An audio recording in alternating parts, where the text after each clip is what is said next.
It was a Friday evening when my world began to tilt off its axis. The house was quiet, save for the hum of the dishwasher and the distant murmur of our daughter's music drifting from upstairs. Rachel wasn't home yet. She had told me she'd be late, citing a client dinner at some trendy downtown restaurant. That was typical for her line of work, late nights schmoozing with clients, networking over cocktails and tapas. I never questioned it. Until tonight. Her phone buzzed on the counter beside the bowl of oranges. I wouldn't have noticed if I hadn't been rinsing off my hands right there. Normally, I wouldn't have checked. I trusted Rachel implicitly. But something about the way the phone seemed to vibrate louder than usual, as though screaming for my attention, made me glance over. A single text lit up the screen: "I can't stop thinking about last night. Meet me tomorrow." The sender, Alex. I froze, the water still running over my hands. Alex. I remembered him from a holiday party last December. He was Rachel's colleague, a senior executive at her firm. The kind of man who made an entrance without trying, tall, sharp-dressed, with an easy smile that hinted at danger beneath the surface. I hadn't thought much of him at the time. Rachel worked with plenty of polished types like him. She was used to charm and charisma, it was her world. I turned off the faucet and reached for the phone. My thumb hovered over the screen. This was Rachel's phone. My wife's private space. What kind of husband goes through his wife's messages? But the words from that text lingered in my mind, refusing to be ignored. Last night. The phrase swirled around my brain like smoke, suffocating and insistent. I tapped the notification before I could second-guess myself. What I found made my stomach churn. The conversation wasn't long, but it was enough. Alex and Rachel had been exchanging messages for weeks. Flirty, intimate texts peppered with inside jokes and plans. There were no explicit confessions, no smoking gun, just the kind of familiarity that spoke volumes. My mind raced. Was it an affair? An emotional entanglement? How deep did this go? I closed the phone and placed it back on the counter as if it might burn me. My heart pounded against my ribs, each beat demanding an answer. Was I overreacting? Was there an innocent explanation? Yet deep down, a cold certainty settled over me. I'd always trusted Rachel, and now that trust was being strangled by doubt. When Rachel walked through the door later that evening, her smile was as radiant as ever. She kissed me on the cheek, dropped her bag on the table, and asked how my day had been. I watched her, searching for any sign of guilt, but she seemed unshaken, as though nothing had changed. "Busy day?" I asked, keeping my tone light. "Exhausting," she replied, pouring herself a glass of wine. "The client was tough, but I think we won them over." I nodded, saying nothing. I didn't ask about Alex. I didn't want to hear her lie to me, not yet. The next morning, I made an excuse to leave early, telling Rachel I needed to meet a client downtown. Instead, I drove to a quiet coffee shop, my laptop in tow. I'd never considered myself the snooping type, but the situation demanded it. Logging into our shared phone account, I accessed the call logs. Rachel's number told a story I hadn't been privy to: frequent late-night calls to Alex, most lasting well over an hour. Emails were next. I knew Rachel's password, we often used each other's accounts for shared projects. There, too, I found traces of Alex. Though the emails were professional on the surface, their tone was tinged with warmth, too much warmth for colleagues. Piece by piece, a pattern emerged. The late nights, the unexplained trips, the sudden bouts of distance I'd brushed off as work stress. It all fit too neatly into a picture I didn't want to see. By the time I left the coffee shop, I felt like a stranger in my own life. My marriage, the bedrock of everything I'd built, was eroding beneath my feet. I drove aimlessly for an hour, trying to sort through the storm of emotions tearing through me. Anger. Betrayal. pain. And beneath it all, a steely resolve. If Rachel had chosen to betray me, she wouldn't get away with it. That night, I acted as though nothing was wrong. Over dinner, I listened as Rachel talked about her day, nodding in all the right places. When she smiled at me, I smiled back. But inside, I was already planning my next move. The following week, I hired a private investigator. If Rachel thought she could fool me, she was mistaken. I needed concrete proof, something undeniable. It took only 3 days for the investigator to confirm what I already suspected. Rachel wasn't just having an emotional affair. She was meeting Alex in hotels during her client dinners. When the investigator handed me the photos, I stared at them for a long time. There was Rachel, my wife of 16 years, walking hand in hand with Alex into a hotel lobby. They looked happy. Comfortable. Like a couple in love. I thought I'd feel anger, but all I felt was a hollow ache. I thanked the investigator, paid his fee, and walked back to my car. There, in the solitude of the parking lot, I allowed myself to break. I gripped the steering wheel until my knuckles turned white, tears streaming down my face. It wasn't just the betrayal that hurt. It was the realization that the woman I thought I knew, the woman I had built a life with, had chosen someone else. But grief was a luxury I couldn't afford for long. I wiped my face, started the engine, and drove home.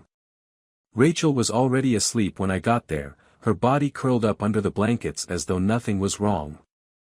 I stood in the doorway for a long time, watching her sleep. This wasn't over. Not yet. The days that followed were a delicate balancing act.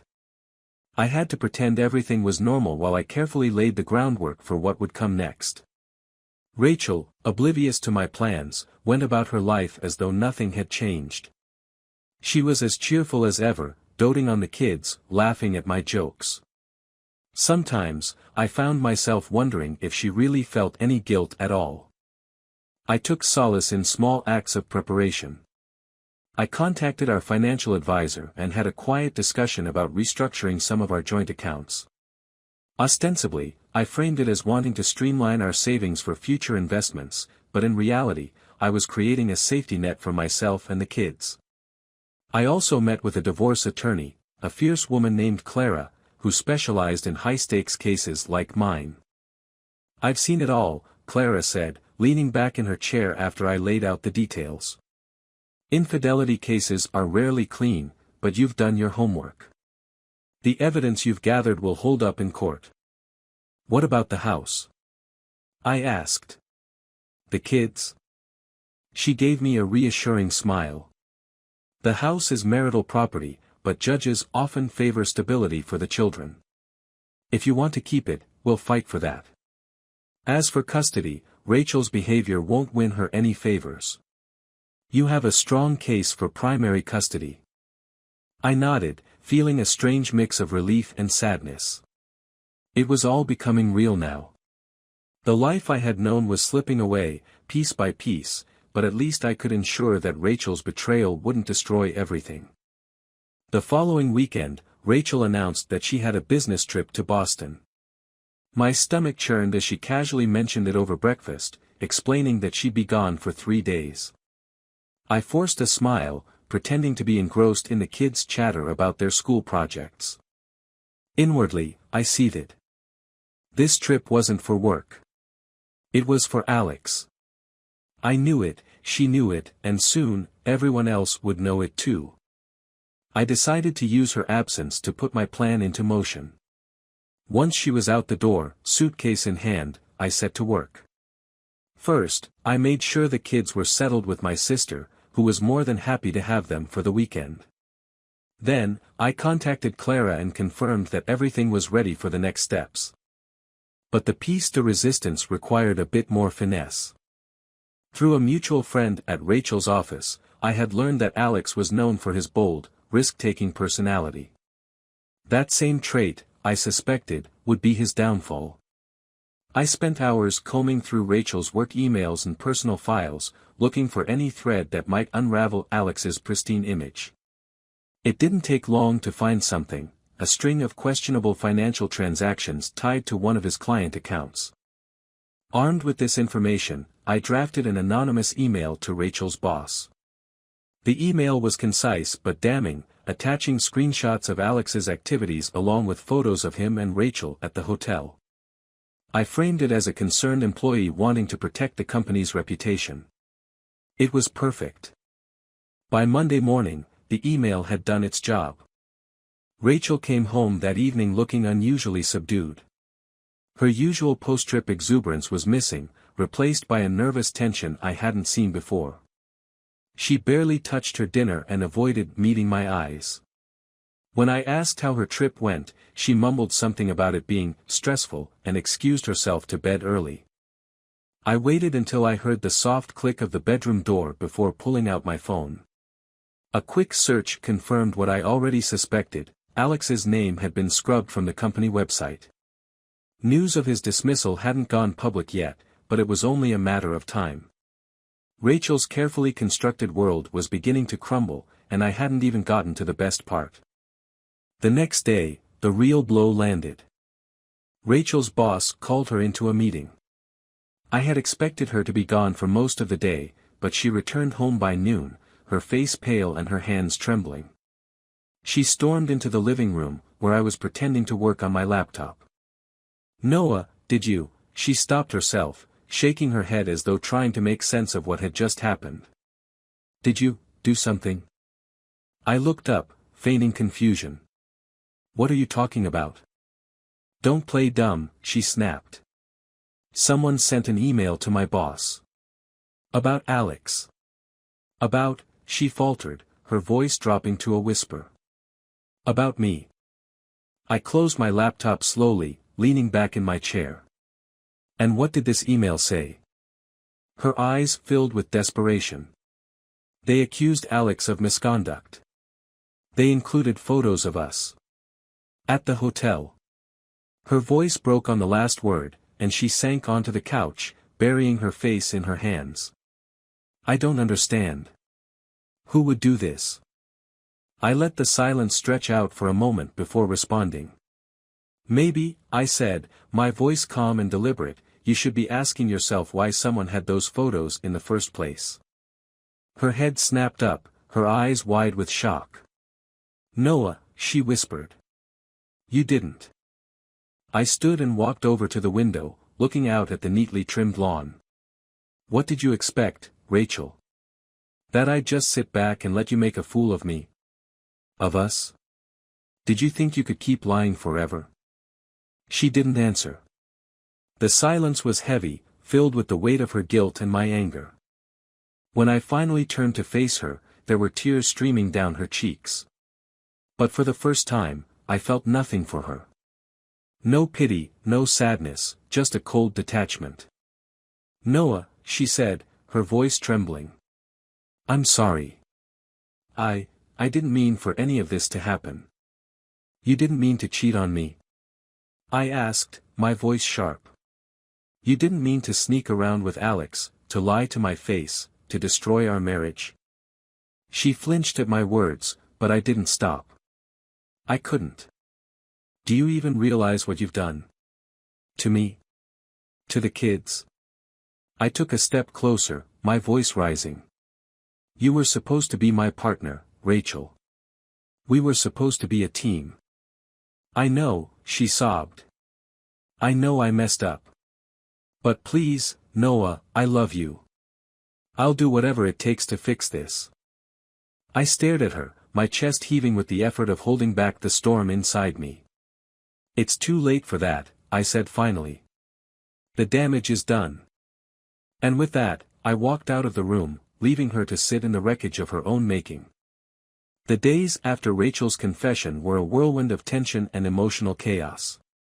She oscillated between desperate apologies and angry accusations, trying to understand how I discovered her secret and why I was so unyielding. But I had no patience for her explanations. The evidence of her betrayal was irrefutable, and no amount of tears or promises could undo the damage she had caused. I spent those days focused on the logistics of disentangling our lives. Clara had already drawn up the divorce papers, and I made sure my assets were protected. Rachel was still reeling from her professional fallout. Alex's dismissal had sent shockwaves through their company, and Rachel's reputation was tarnished by association. She was placed on administrative leave while the higher-ups decided whether to let her go. The irony wasn't lost on me. The career she had prioritized over our family was now crumbling alongside our marriage. One evening, after the kids were in bed, Rachel cornered me in the kitchen. Her face was puffy from crying, her hair disheveled. She looked nothing like the poised, confident woman I'd married. "Noah," she began, her voice trembling. "We need to talk." I didn't look up from the glass of whiskey I was nursing. "About what?" "About us. About this," she gestured vaguely, her hands shaking. "I know I hurt you. I know I made a terrible mistake. But we've built a life together. We have kids. Doesn't that mean anything to you?" I set the glass down with deliberate care and met her gaze. "Of course it means something, Rachel. It means everything. That's why what you did is unforgivable." Her lips quivered, and for a moment, I thought she might argue. Instead, she let out a shaky breath and nodded. "I know I don't deserve your forgiveness. But can't we try? For Emma and Jake. They deserve better than this," I said coldly. "They deserve parents who respect each other.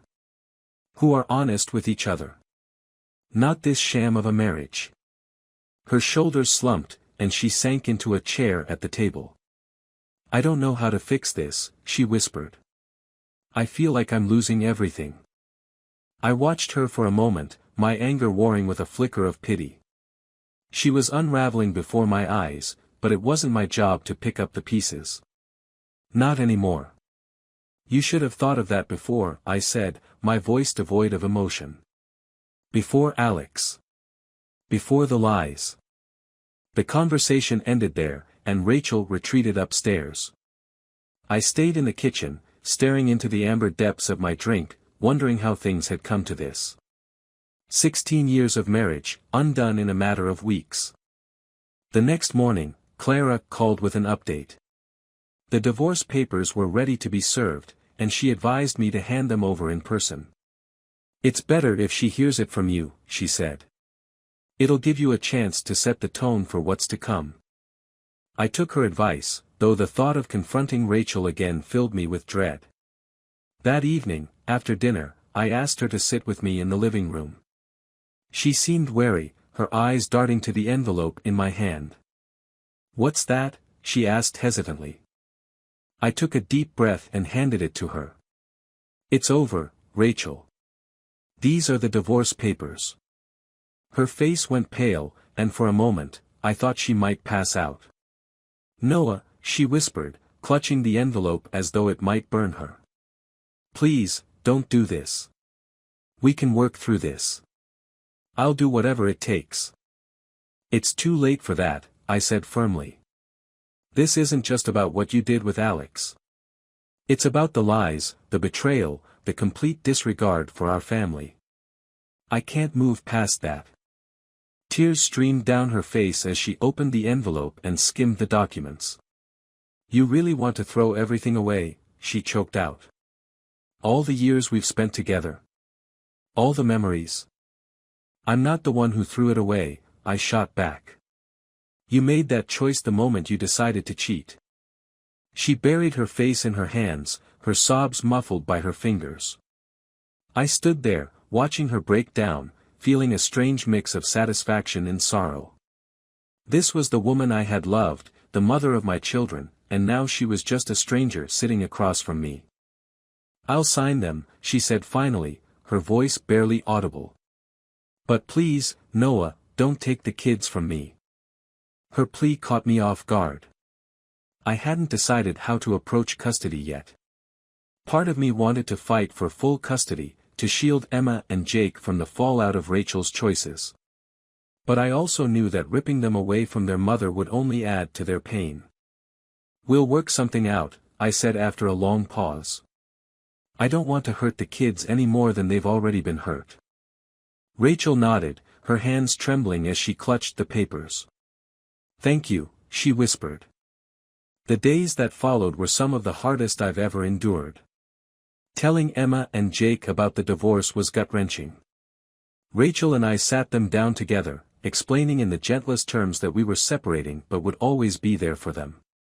Emma cried, clinging to Rachel, while Jake stared at me with wide, confused eyes.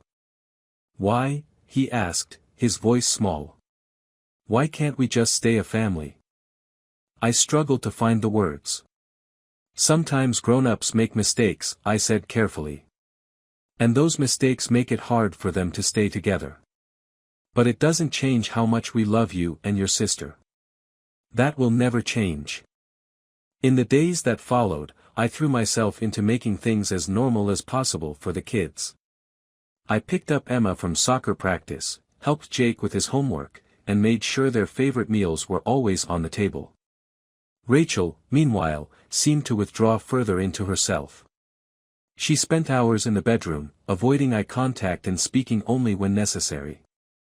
One evening, as I tucked Jake into bed, he looked up at me with those same wide eyes. "Are you okay, Dad?" he asked. His question caught me off guard, and I forced a smile. "I'm okay, buddy. Just a little tired." He nodded, satisfied with my answer, and drifted off to sleep. But his question lingered long after I left the room. Was I okay? I wasn't sure. My marriage was over, my family was fractured, and the future felt uncertain. But as I sat in the quiet of the living room, I realized something: I was still standing. And for now, that was enough. The months after Rachel signed the divorce papers were a blur of change and adjustment. The kids stayed with me most of the time, though Rachel had visitation rights every other weekend. She had moved into a modest apartment across town and was trying to rebuild her life. The fallout from her affair had left her jobless and with few friends willing to stand by her. Even Alex had disappeared, vanishing as quickly as he'd entered her life. For me, the focus was on the kids. I threw myself into being the best father I could, determined to give them stability and love. But beneath the surface, the wounds Rachel's betrayal had inflicted were still raw. I had nights where the silence of the house felt suffocating, where the memories of what we had lost were like ghosts haunting every corner. It was one of those nights when everything changed. Emma had a late soccer game, and Jake was staying with a friend. I drove Emma home, listening to her chatter about the game, her friends, and her plans for the weekend. Her voice was a comfort, a reminder that even in the midst of heartbreak, life went on. As we pulled into the driveway, my phone buzzed on the passenger seat. I glanced at it and saw Rachel's name. A wave of unease washed over me. She rarely called without a reason, and the timing felt odd. "Dad, are you going to answer?" Emma asked, her brow furrowed. I hesitated before picking up. "Hello? Noah." Rachel's voice was trembling, and I could hear the sound of traffic in the background. I just wanted to say I'm sorry. For everything." "Rachel, what's going on?" I asked, my heart beginning to race. I just wanted you to know how much I love you. And the kids. I never stopped loving you. I ruined everything." Her voice was thick with emotion, and a cold dread settled in my chest. "Where are you?" "Rachel, what's happening?" There was a pause, and I thought I heard her stifle a sob. "I'm sorry," she said again, her voice barely audible. And then the line went dead. "Mom?" Emma asked, her voice tinged with worry. "Is Mom okay?" "I don't know," I said, trying to keep my voice steady. "Go inside and lock the door. I'll be back soon." I called Rachel's number repeatedly as I sped toward her apartment, but she didn't answer. My mind raced with possibilities, each one darker than the last. When I arrived, her car wasn't in the lot. Her lights were off. The place was silent. I knocked on her door, my fists pounding harder with each passing second. No response. I called the police. It didn't take long for them to locate her. A patrol car found her vehicle parked at the edge of a bridge just outside the city. Rachel was sitting inside, staring out at the water below. When the officers approached, she didn't resist. They brought her to the hospital for evaluation, and I arrived shortly after, shaken but relieved she was alive. When I entered the hospital room, Rachel looked up at me, her face pale and her eyes red-rimmed. "You came," she said, her voice hoarse. "Of course I came," I said, my anger tempered by the sight of her so fragile. "What were you thinking, Rachel?" "What if," I stopped, unable to finish the sentence. "I wasn't thinking," she admitted, tears streaming down her cheeks. I couldn't take it anymore. The guilt, the loneliness, the way you look at me like I'm nothing." "You're not nothing," I said, though the words felt hollow. "You're the mother of my children. You'll always matter to them. To me." Her tears came harder then, and I sat by her side, unsure of what else to do. For all the anger and betrayal, I couldn't walk away from her like this. Not when she was so close to the edge. In the days that followed, Rachel was placed in a mental health facility for observation. The kids were told she was taking some time to rest, a lie that felt necessary to shield them from the truth. Emma seemed to accept it, but Jake asked questions I struggled to answer. "Is Mom okay?" he asked one night as I tucked him in. "She seemed sad last time I saw her." "She's going to be fine," I said, forcing a smile. "She just needs some time." But the truth was, I wasn't sure if she would ever be fine again. A month later, Rachel was released from the facility. She seemed better, calmer, but there was a distance in her eyes that hadn't been there before. We arranged for her to see the kids more often, hoping it would help her heal. For a while, it seemed to work. She smiled more, laughed with Emma and Jake, and even started looking for a new job. But tragedy doesn't let go so easily. It was a Sunday morning when the call came. Rachel hadn't shown up to pick up the kids as planned. Her phone went straight to voicemail. I drove to her apartment, my stomach in knots. When I arrived, I found the door unlocked. Inside, the apartment was eerily quiet. On the coffee table was a note addressed to me. My hands trembled as I picked it up. "Noah." I tried. I really did. But the weight of it all is too much. I've lost everything that mattered. I don't deserve your forgiveness, or the kids' love. Please tell them I love them, and that I'm sorry. I hope one day they can understand. Rachel. My knees buckled, and I sank to the floor, the note slipping from my fingers. The sound of sirens filled the air moments later, but it was too late. Rachel was gone, a victim of her own guilt and despair.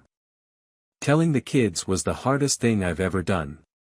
Emma screamed, collapsing into sobs, while Jake stared at me in stunned silence, tears streaming down his face.